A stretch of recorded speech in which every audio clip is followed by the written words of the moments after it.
Hey everyone, this is Dr. Kevin Soriano at Cross County Cardiology, and welcome back to Whiteboard Wednesdays.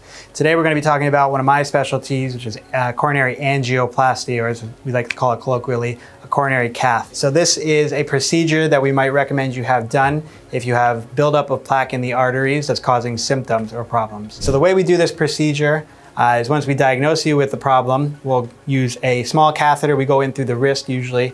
That small catheter or tube goes up to the blood vessels of the heart, and we inject a little bit of contrast dye by which we can take x-ray pictures to look at the blockages. So what we'll see when we do it is an artery with some plaque building up there, okay? If it's at a point where it's causing problems, obstructing the blood flow to the rest of the heart, what we do is a process called angioplasty and stenting. So what I'll do for you is I will use a small wire that gets put into the blood vessel, goes past the blockage, and over that wire we inflate a balloon which pushes all of this plaque against the wall down there, all right? So at the end of the ballooning process, we're left with a nice open artery, allowing all the blood flow to go through. Next, we want to prevent this blockage from coming back or being a problem in the future. So we'll do a similar process, but this time we put a stent in.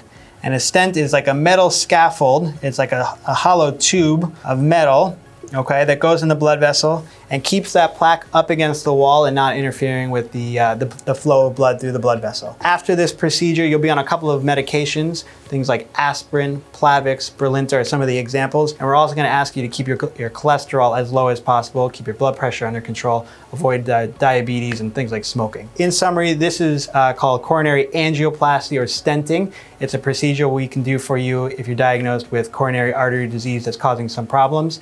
And that's Whiteboard Wednesdays. Join us next week.